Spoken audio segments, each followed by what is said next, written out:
Salam jumpa pemirsa, senang sekali Saya Olga Lydia bisa kembali menjumpai Anda dalam program Mata Uang. Dan di sini kami akan mengajak Anda untuk menikmati obrolan kita seputar pengelolaan uang untuk masa depan yang lebih baik. Nah, kita semua nggak pengen sakit, tapi kita nggak pernah tahu apa yang akan terjadi dengan kita. Bahwa kesehatan merupakan harta paling berharga, tidak selalu dalam keadaan yang paling prima. Nah, bagaimana kalau kita sakit? Perlu nggak sih kita asuransi kesehatan? Dulu sih waktu pertama kali kerja saya pikir aduh nggak perlu deh asuransi kesehatan. Tapi lama-lama kayaknya perlu juga ya. Tapi bagaimana cara memilihnya yang paling tepat, yang paling baik untuk kita? Wah, jadi pusing deh. Dan sebelum kita obrolin soal asuransi kesehatan, kita dengarkan dulu bagaimana respon masyarakat. Silakan Intan.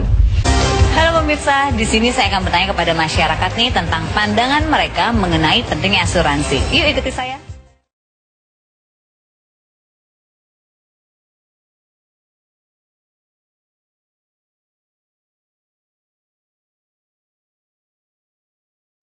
Halo Mas, apa kabar? Kabar baik. Nah, oke. Mas, boleh ngobrol sebentar ya? Ini dengan Mas siapa? Mas Oka. Mas Oka, oke. Mas Oka, saya mau tahu nih, kalau menurut Mas Oka, asuransi kesehatan penting nggak sih? Penting sekali karena ibaratnya sudah paling sebelum hujan aja kan kita nggak tahu kapan sakit, kapan kena musibah kan. Jadi bisa sebagai pelindung lah ibaratnya untuk ke depan dan masa depannya gitu. Jadi menurut Mas Oka ini penting ya kalau gitu ya. Nah, kalau antara asuransi kesehatan dan asuransi jiwa lebih penting mana? Ya dua-duanya sangat penting untuk masa depan gitu. Kenapa nih selain itu alasan lainnya? Yang pertama karena asuransi kesehatan itu untuk ya jaga-jaga aja. Sama aja sih dua-duanya. Asuransi jiwa juga gitu. Oke, jadi menurut Mas Oka, baik asuransi jiwa dan kesehatan itu sangat penting ya. Oke, kalau gitu Mas Oka, terima kasih banyak. Halo Ibu, apa kabar? Baik. Dengan Ibu siapa? Dengan Ibu Nelly Natalia. Ibu Nelly, oke. Ibu, menurut Ibu asuransi kesehatan penting nggak? Pentingnya asuransi menurut saya karena saat sekarang itu banyak yang sakit gara-gara polusi di luar, makanan yang tidak sehat, dan terutama lagi karena kebutuhan banyak, biaya rumah sakit itu besar sekali. Jadi menurut saya penting banget punya asuransi kesehatan. Nah, jadi menurut Ibu penting ya. Nah, kalau antara asuransi kesehatan dan asuransi jiwa lebih penting mana?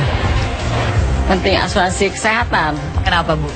Kalau kita nggak sehat, jiwa kita melayang. Baik Ibu, terima kasih banyak atas waktunya. Nah, Olga, itu dia pendapat dari masyarakat mengenai pentingnya asuransi jiwa dan asuransi kesehatan. Ada yang bilang dua-duanya penting, ada yang bilang asuransi kesehatan yang lebih penting ya. Nah, kira-kira mana sih yang lebih penting, asuransi kesehatan atau jiwa ya? Nah, kita akan dengarkan bincang-bincang Olga dengan Mas Ahmad Ghazali berikut ini. Silakan Olga. Nah, itu dia. Ternyata masih ada polemik. Ada yang bilang setuju, butuh asuransi kesehatan. Ada yang bilang, ya mungkin bisa ditunggu dulu kali ya. Tapi saya ingin dengarkan langsung dari Ahmad Ghazali. Silakan. Perlu nggak sih kita punya asuransi kesehatan? Kesehatan itu hal yang paling penting. Kita nggak bisa kerja kalau nggak sehat, kita nggak bisa cari nafkah kalau nggak sehat, dan kita juga tidak bisa punya kehidupan yang normal kalau nggak sehat. Mau jalan-jalannya jadi nggak enak ya? Jadi nggak enak. Mau main sama keluarga aja jadi nggak enak. Nah, pertanyaannya sekarang, kalau kita sudah tidak sehat atau sakit, siapa yang akan membiayai proses penyembuhannya? Apalagi untuk orang yang bekerja, ada dua dampak dari kesehatan. Pertama, dia harus biaya untuk menyembuhkan kesehatan. Yang kedua, dia juga mungkin akan berkurang penghasilannya karena dalam kondisi yang tidak sehat untuk bekerja. Oleh karena itu, masalah kesehatan ini nggak boleh sembarangan nih. Dan sekarang ini biaya kesehatan makin lama makin mahal. Bener. Sakit yang sederhana aja, obatnya mahal, betul sekali. Ya? Biaya kesehatan makin mahal, risiko kesehatan juga makin tinggi. Kenapa? Karena gaya hidup udah mulai berbeda. Sekarang polusi tinggi, tingkat stres tinggi, itu menyebabkan juga risiko kesehatan makin tinggi. Di satu sisi risiko kesehatan makin tinggi, di satu sisi biaya kesehatan juga makin tinggi. Betul, resikonya meningkat, biayanya juga meningkat. Ada penelitian menunjukkan bahwa biaya kesehatan itu katanya 2 kali lipat dari inflasi normal. Bahkan ada sebuah studi menyatakan biaya kesehatan Indonesia itu naik mulai dari 11%, 12%, 13% sampai terakhir 14% di tahun 2012. 14%. Jadi di atas bunga bank, di atas jauh di atas inflasi. 2 kali lipat dari inflasi. Kalau inflasi Iya. kita resmi 5-6%, dia 12-13%, bahkan sampai 14% dalam 1 tahun kenaikan biaya kesehatan. Kalau gitu itu sesuatu yang tidak bisa ditawar dong, punya asuransi Sesuatu kesehatan. yang tidak bisa ditawar. Kenapa? Karena kalau kita berusaha untuk menanggung sendiri biaya kesehatan kita sendiri, hasilnya malah akan menjadi terlalu besar untuk dipikul. Oleh karena itu kita perlu yang namanya asuransi kesehatan supaya risiko untuk menyembuhkan tadi bisa kita tanggung bersama dengan asuransi. Siapa yang perlu asuransi kesehatan? Apakah dari lahir atau mungkin kalau sudah agak berumur yang risiko kesehatannya semakin tinggi, atau bagaimana? Atau masih muda gitu? Ya. Atau seperti saya perlu nggak sih udah? Memang betul bahwa semakin kita senior, makin berumur, makin besar risiko kesehatan. Tapi jangan coba-coba ntar aja deh kalau udah 50 tahun baru masuk asuransi kesehatan, akan jadi sangat mahal sekali. Oh, kenapa begitu? Oh iya, karena pasti asuransi kesehatan akan Menghitung resiko, ya? menghitung resiko dong. Tapi kalau misalnya dia sudah ikut asuransi kesehatan sejak masih muda, sudah bisa diukur berapa resiko kesehatan, itu biasanya akan lebih murah. Dan mungkin ada semacam tabungan gitu ya, karena sudah ikut asuransi dari usia muda gitu betul ya. sekali. Yang paling tinggi kena resiko kesehatan itu justru yang usia lanjut dan usia muda. Jadi bayi 0 sampai 5 tahun itu juga risiko kesehatannya tinggi. Kemudian yang usia lanjut risiko kesehatannya tinggi, dan mereka yang bekerja. Pertama, risiko kesehatan tinggi karena mereka terpapar dengan dunia luar. Yang kedua karena tadi kalau mereka sakit maka penghasilannya juga bisa terganggu. Ya, ini resiko untuk keluarganya Risiko ya. untuk keluarganya juga akhirnya. Oleh karena itu sebetulnya asuransi kesehatan itu diperlukan oleh semua orang. Oke, jadi usia berapa idealnya memiliki asuransi? Sejak lahir. Sejak lahir? Sejak lahir. Terutama kalau kita punya anak kecil 0 sampai 5 tahun itu risiko kesehatannya tinggi. Ada penelitian, saya kemarin ngobrol sama dokter anak. Dia bilang begini, anak kecil usia 0 sampai 5 tahun itu wajar kalau dia demam setahun itu 8 kali. Sesuatu yang wajar. Sesuatu yang wajar kalau sampai demam setahun 8 kali itu sesuatu yang wajar. Artinya anak kecil itu sangat rentan sekali kemudian kena penyakit. Kalau kita kemudian menganggap ini, dirawatnya seadanya aja deh. Nah, ketika dia demam, dia akan sangat mudah sekali kemudian terkena infeksi-infeksi, kena bakteri dan seterusnya sehingga menjadi komplikasi. Oke, jadi sejak lahir. Nah, sebenarnya ada berapa jenis sih? Kadang-kadang kalau ditawarin asuransi, itu kan kita bingung milih jenis-jenisnya karena ada poin-poin yang sangat banyak. Oke. Asuransi kesehatan bisa lihat dari beberapa sudut pandang. Kalau lihat dari sudut pandang katakanlah proses klaimnya ada 2 jenis. Yang pertama ada yang sistemnya reimbursement. Jadi kita masuk ke rumah sakit, kita bayar dulu, baru kemudian kwitansinya kita klaim untuk dapat penggantian biaya. Yang kedua ada yang sifatnya cashless. Cashless maksudnya? Maksudnya kita ada perusahaan asuransi menerbitkan sebuah kartu dan kemudian kita bisa klaim kita bisa langsung berobat ke rumah sakit yang bekerja sama dengan menunjukkan kartunya, maka kemudian kita tidak usah keluar uang sama sekali. Oh, jadi pokoknya semacam kredit card tapi kita nggak usah bayar lagi gitu ya? Begitu, sehingga memudahkan juga dalam kondisi emergency kita nggak harus sedia uang cash yang cukup besar. Sebaiknya yang mana? Kalau kita sebaiknya sih yang paling memudahkan adalah yang cashless sebetulnya. Paling enak yang cashless. Tapi kalaupun kita tidak punya yang cashless, yang reimbursement pun yang reimbursement nggak apa-apa asalkan kita punya dana cadangan yang cukup. Karena kita harus keluar uang dulu baru kemudian dapat penggantian. Baru dapat penggantian. Iya, itu dari sisi penggantian uangnya. Ada lagi asuransi kesehatan itu misalnya dari sisi coveragenya. Ada yang asuransi kesehatan itu yang covernya cuma rawat inap saja. Ada yang asuransi kesehatan yang covernya rawat inap, rawat jalan. Ada yang kemudian sampai gigi, sampai kemudian operasi dan segala macam, itu tergantung coveragenya juga. Jadi macam-macam. Jadi memilih kira-kira yang terbaik yang mana, yang coverage-nya paling luas apa untuk segala usia, atau kita pilih aja usia sekian coverage-nya nggak perlu. Itu sangat tergantung sekali dari kemampuan daya beli juga dong. Coverage-nya makin besar tentu biayanya juga makin mahal. Oleh karena itu lebih enak sih kita hubungi aja agen asuransi kesehatan kemudian minta paketnya dari mereka. Karena mereka akan punya paket-paketnya. Katakanlah biasanya kita ukur itu dengan cara melihat kelas perawatan rumah sakit. Oh, itu bisa dilihat juga ya. Misalnya kadang-kadang mereka pakai paket A, B, C, D. Nah, kalau paket A misalnya yang 1 malam 300.000 kamarnya saja loh ya, 300.000 misalnya. Yang paket B yang kamarnya 500.000. Nah, kita bisa lihat dari situ. Yang kira-kira kita nyaman yang gitu kira-kira ya. kita nyaman. Oh, kalau saya 1 kamar kayaknya untuk 3 orang mungkin saya kurang nyaman, bahkan mungkin menghambat penyembuhan saya. Atau mungkin ada yang nggak apa-apa. Ya, gitu. nggak apa-apa. Yang penting saya masuk rumah sakit. Yang penting saya masuk rumah sakit, di cover biayanya. Oke, silahkan pilih paketnya di situ.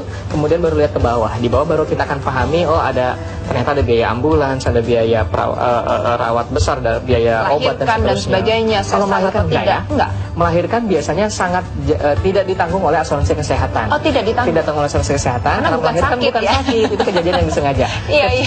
Kecuali asuransi kesehatan grup. Kadang-kadang yang melahirkan juga di cover. Oh, gitu. nah ini saya pengen tahu juga nih masalah grup apa keluarga mungkin ya. Tapi sebelum dijawab Pak Ahmad Ghazali, nah pemirsa jangan kemana-mana, kita dengarkan penjelasan dari Pak Ahmad Ghazali setelah berikut ini. Ya, kembali lagi bersama kami dalam program Mata Uang. Tadi pertanyaan saya belum terjawab nih. Ternyata asuransi kesehatan ada juga yang dalam bentuk grup atau mungkin keluarga atau bagaimana? Beda antara grup dengan keluarga. Grup itu biasanya minimal 25 atau minimal berapa puluh orang. Itu biasanya untuk sebuah perusahaan. Jika sebuah perusahaan kita mengasuransikan seluruh karyawannya, maka itu disebut dengan asuransi kesehatan grup. Biasanya asuransi kesehatan grup ini tentu karena jumlahnya juga besar, preminya lebih murah, dan kemudian coverage-nya juga bisa lebih luas. Sampai tadi mungkin juga cover melahirkan gitu, sampai gigi. Itu tergantung kalau dari perusahaan. Kalau dari perusahaan, tapi kalau dari pribadi saya terlalu mahal kalau kemudian kita ngambil yang misalnya gigi dan segala macam. Kecuali kita punya risiko di situ. Ya. Nah, sedangkan untuk keluarga ada untuk asuransi? Untuk keluarga ada. Untuk keluarga itu biasanya sih tetap disebut dengan asuransi kesehatan individu. Tapi kemudian kalau menambah anggota keluarga, kadang-kadang kita bisa dapat diskon dari perusahaan asuransinya. Oh, jadi lebih menarik sebetulnya. Lebih menarik sebetulnya kalau ngambil dengan seluruh keluarga, karena bagaimanapun risiko sakit itu bisa terjadi kepada seluruh anggota keluarga. Apalagi anak kita yang masih kecil, ingat mereka punya risiko yang lebih besar untuk kena penyakit. Dan pilihannya sama dengan individu, ada mungkin A yang perharinya sekian. Sama. Jadi itu individu, tapi mungkin karena beli 2 atau beli 4, sehingga kemudian ada diskon premi, kira-kira seperti itu. Diskon premi. Nah, apa yang perlu diperhatikan pada saat kita memilih premi selain harga dari rawat inapnya mungkin? Biasanya patokannya ke rawat inap. Kemudian kita lihat ke bawah, jangan lupa juga ada batasan-batasan. Katakanlah ada maksimal rawat inap maksimal berapa hari. Ada juga batasan dalam 1 tahun. Dalam 1 tahun batasan klaimnya berapa. Oh, ada annual limitnya dari klaim. Nah, oleh karena itu penting juga untuk kita pilih yang jumlahnya memang memadai. Jangan sampai terlalu hemat-hemat banget, mungkin jumlahnya malah nanti tidak memadai, malah kita kecewa sendiri. Ya? Iya. Jadi pilih juga yang annual limitnya kira-kira memadai untuk bisa kita cover rumah sakit. Ada nggak sih yang bisa mengcover sampai rumah sakit di luar negeri? Oh, bisa, sangat bisa. Karena tentu sekarang kalau misalnya kita sering ke luar negeri atau kemudian juga kita bermaksud untuk jalan-jalan ke luar negeri, akan lebih bagus kalau kita ngambil asuransi kesehatan yang juga bisa cover di rumah sakit di luar negeri. Oh, itu ada juga itu ya? Ada juga. Perlu kita perhatikan juga pada saat memilih polis. Itu juga salah satu poin ketika kita memilih perusahaan asuransi mana atau polis seperti apa yang ingin kita beli. Ini ada pertanyaan juga nih. Sebetulnya saya dengar dari teman saya, mendingan ini aja lah daripada saya tuh badannya sehat jadi jarang sakit, saya ini aja simpan uang sendiri gitu. Siapkan dana sendiri, cadangan sendiri, jaga-jaga gitu kalau sakit gitu ya. Jaga-jaga kalau sendiri, nggak ikut asuransi. Nggak ikut asuransi. Mendingan mana? Agak sulit jawabnya. Kenapa? Karena risiko sakit itu tidak kita bisa pastikan siapa yang bakal kena sakit dan kapan dan setahun berapa kali. Tapi saya kasih gambaran begini ya. Begini. Katakanlah pasangan muda usia 30 tahun itu mungkin untuk ngambil perawatan kelas 1 itu kira-kira premi asuransinya 5-7 juta untuk 2 orang, untuk sepasang suami istri. Kalau dia tambah dengan anak itu kira-kira ya mungkin 2-2,5 juta per anak. Ya. Kalau anaknya 1 ya berarti 2 juta, mungkin kalau anaknya 2 mungkin 2-5 juta. Itu sampai anak usia 0-15 tahun kira-kira sebesar itu preminya. Jadi 5-7 juta plus 2 juta per anak. Itu dalam premi 1 tahun. Bayangkan kalau misalnya kita terjadi sakit sekali saja terhadap salah seorang anggota keluarga, dirawat di kelas 1 rumah sakit internasional, itu mungkin kira-kira habis biaya 10-15 juta. Betul. Bahkan bisa sampai 20 juta, sangat tergantung dari sakitnya. Ini saya kasih gambaran, katakanlah sakit sederhana misalnya demam berdarah yang banyak kejadian di Indonesia gitu ya. Misalnya kemudian tipes segala macam itu mungkin perawatan 5-7 hari itu kira-kira 10-20 juta. Per satu orang, per satu kali masuk rumah sakit. Nah, silakan bandingkan sendiri. Repot juga ya, jadi sebetulnya asuransi kesehatan tuh jauh lebih menjamin dan kita bisa tidur lebih nyenyak karena nggak perlu khawatir lagi. Ada satu harga yang tidak bisa kita nilai, yaitu ketenangan batin ketika merasa oke, saya sudah tercover dengan asuransi sehingga saya merasa kalaupun ada apa-apa saya tidak perlu pusing-pusing lagi masalah keuangan. Nggak perlu. Itu tidak ada harganya. Itu dia. Tidak ada harganya. Tidur yang enak malam tuh nggak bisa dibeli di mana-mana. Iya, betul. Oke, ada juga asuransi yang menawarkan penyakit kritis. Perlu nggak sih punya ya asuransi model ini? Iya, betul. Ada asuransi yang memberikan coverage juga untuk penyakit kritis. Nah, penyakit kritis ini macam-macam lah ya, mulai dari stroke, mulai dari kanker dan seterusnya. Nah, sekarang resiko terjadinya penyakit kritis itu juga makin besar. Dengan zaman sekarang kita gaya hidup yang seperti ini, kemudian risiko menjadi lebih besar, sehingga ada baiknya juga untuk pertimbangkan. Biasanya sih banyak penyakit kritis terjadi diawali dengan katakanlah kalau dia sudah punya gejala diabetes, kemudian gejala dengan pencernaan dan juga kardiovaskular. Nah, kalau udah ada kelainan dengan detak jantung, kelainan dengan pembuluh darah, itu biasanya kemana-mana. Begitu juga dengan diabetes. Nah, kalau udah seperti itu, mungkin punya riwayat seperti itu di keluarganya, ada baiknya juga untuk pertimbangkan untuk beli penyakit kritis. Penyakit kritis, terutama kalau di keluarga yang dekat juga ada yang kena kanker atau seperti apapun ya. Itu juga biasanya kecenderungannya juga lebih meningkat ya. Betul. Tapi bicara soal kecenderungan meningkat, pengaruh nggak sih premi asuransi itu terhadap pekerjaan seseorang atau gaya hidup seseorang? Gaya hidup nggak bisa dinilai, tapi pekerjaan bisa dinilai ya. Kalau misalnya merokok, merokok tentu akan membuat premi akan lebih besar. Karena itu mencegah lebih baik, dengan berhenti merokok bisa juga mengurangi preminya. Kemudian kalau bilangnya nggak ngerokok tapi sebenarnya iya, hati-hati. Ketika kita mengisi aplikasi, kemudian kita jawab tidak merokok, sebetulnya kita merokok. Lalu kemudian kita masuk rumah sakit dan kemudian didiagnosa, loh ternyata paru-parunya kok penuh dengan asap rokok gitu kan? Pas ngomong keluar asap. Itu tentu membuat klaimnya bisa jadi ditolak. Jadi isi dengan jujur apa ya formulir yang kita isi supaya klaim kita tidak ditolak. Oke, jadi harus diisi dengan jujur, itu harus penting diisi dengan jujur, itu penting sekali. Jangan sampai karena pengen premi lebih murah kita isi tidak merokok, tapi kemudian seluruh klaim ditolak. Oke. Iya kan? Nggak bisa disalahin perusahaan asuransi. Jangan salah perusahaan asuransi. Tapi kalau kita punya niatan tidak baik untuk melakukan penipuan dokumen. Oke. Dan apalagi nih yang bisa mempengaruhi harga premi? Usia jelas. Usia mempengaruhi, makin lanjut usianya tentu preminya makin mahal. Tapi kalau kita mulai dari usia muda, apakah meningkat juga? Meningkat juga, tapi biasanya akan lebih murah dibandingkan dengan kita langsung ikut asuransi di usia 45 misalnya. Apalagi di usia 50 kadang-kadang mungkin juga ditolak akhirnya. Oh, bisa jadi ditolak? Bisa jadi ditolak, karena harus ada penilaian dulu dengan resiko yang lebih tinggi. Pekerjaan ada juga? Pekerjaan mempengaruhi, tapi saya pikir ada pekerjaan yang memang sudah jelas tidak bisa di-cover. Misalnya tentara, polisi, biasanya secara umum asuransi tidak meng-cover pekerjaan seperti itu, makanya mereka punya asuransi sendiri. Pekerjaan-pekerjaan di lapangan dipertimbangkan juga akan punya risiko yang lebih tinggi dibandingkan dengan pekerjaan kantoran. Jadi itu risiko yang perlu kita lihat juga. Maka ikuti terus program Mata Uang yang akan berlanjut setelah yang satu ini. Ya, kembali lagi bersama kami dalam program Mata Uang. Nah, sebelum kita lanjutkan obrolan dengan Pak Ahmad Ghazali, kita dengarkan dulu pertanyaan dari para pemirsa. Ini dia. Apa sih yang perlu kita ketahui ketika kita akan apply asuransi supaya tidak terjebak janji-janji dari agen asuransi? Nah, pertanyaannya nih, apa sih yang perlu diketahui sebagai dasar ketika kita apply asuransi kesehatan supaya kita tidak terjebak dengan janji-janji agen asuransi? Asuransi kesehatan itu ada lebih banyak yang harus diperhatikan dibandingkan dengan asuransi jiwa atau unit link. Pertama, jelas yang harus kita tahu adalah pastikan identitas benar gitu ya. Kemudian berapa premi yang harus kita bayar. Nah, yang kedua, coverage manfaat ini detail sekali di asuransi kesehatan. Harus benar-benar dibaca satu-satu ya? Dibaca satu-satu supaya tidak salah paham, kemudian kita menyalahkan perusahaan asuransi atau kita kemudian tidak klaim sesuatu yang sebetulnya bisa kita klaim. Jadi apa saja sebab-sebab kemudian itu bisa diklaim, apa saja yang menyebabkan itu menjadi tidak diklaim, batasannya berapa saja. Katakanlah kalau perawatan kamar berapa, kalau dokter kunjungan dokter berapa, kalau misalnya ada surgery operasi berapa, kalau misalnya ada obat berapa dan seterusnya. Sehingga kita merasa, oke, saya tahu persis apa dan kewajiban saya. Itu jauh lebih penting. Dan hak kita apa, jelas secara detail tuh biasanya asuransi sangat detail ya? Sangat detail. Nah, ini ada pertanyaan yang agak nakal nih. Gimana kalau kita beli asuransi kesehatan setelah sakit aja?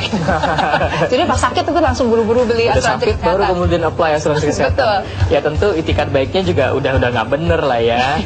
Jadi begini, ketika kita mengisi formulir pengajuan asuransi kesehatan, kita akan diminta untuk mengisi apakah kita sudah pernah sakit sakit sebelumnya dan sakit apa saja. Oh, itu harus diisi ya? Harus diisi, terutama untuk sakit-sakit tertentu. Untuk yang sakit-sakit biasa biasanya ada, ya katakanlah 30 hari baru kita bisa klaim. Tapi untuk sakit-sakit yang khusus, itu kemudian ada pengecualian. Biasanya ada kemudian perusahaan asuransi bisa melakukan 3 kebijakan.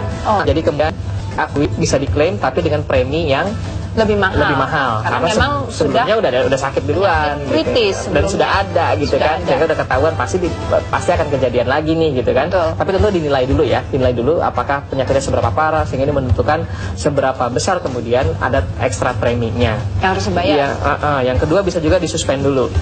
Perusahaan asuransi disuspend dulu, itu tidak berlaku polisnya. Yang ketiga bisa jadi kemudian udah ditolak.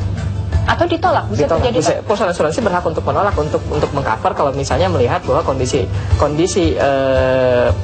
si nasabah terlihat bahah ini tidak bisa ditanggung. Tidak bisa ditanggung. Iya. Menentukannya itu biasanya pakai general check up mungkin ya? Itu akan kebijakan masing-masing perusahaan asuransi, tapi berawal dari tadi pengisian formulir.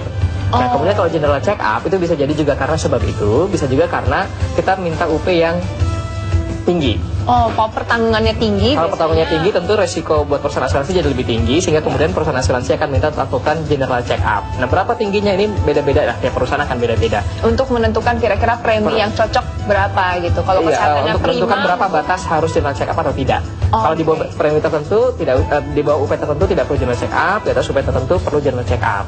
Itu yang bayar siapa aja? General check up ini biasanya yang bayar perusahaan asuransi. Dibayar perusahaan asuransi. Tapi dengan batasan ya general check up yang mereka perlukan. Kalau kita sekalian aja nih dia sekalian ke rumah sakit atau sekalian juga general check up yang lebih lengkap, ya itu harus bayar sendiri. Nggak bisa nebeng ya Mas Randy. Iya. Oke, jadi cukup jelas juga ya. Jadi yang paling penting adalah kita harus mengisi formulir dengan jujur. Pastikan bahwa ada kondisi-kondisi kesehatan sebelumnya yang sudah kita jelaskan di formulir itu. Iya. Dan yang paling penting juga bahwa kalau untuk critical illness ini ternyata bisa ada 3 kebijakan yang bisa dilakukan ya. Bisa kemudian ditambah preminya karena ada kondisi khusus. Yang kedua bisa juga disuspend dulu. Disuspend ini menunggu berapa lama kira-kira? Mungkin ini akan kebijakan dari perusahaan asuransi. Bisa jadi misalnya, suspend dulu untuk dinilai dulu kondisi kesehatannya bagaimana perkembangannya. Bulan, bisa 6 bulan, 12 bulan, baru kemudian polisi akan dikeluarkan. Akhirnya disetujui misalnya ya. Atau ketiga langsung ditolak. Nah, karena itu mungkin sebaiknya beli asuransi kesehatan sebelum terjadi sakit. Yang lebih penting adalah belilah asuransi kesehatan sebelum sakit. Kalau sudah sakit akan repot. Oke, baiklah, terima kasih pemirsa atas perhatiannya, dan jangan lupa kita jumpa lagi dalam Mata Uang minggu depan. Terima kasih.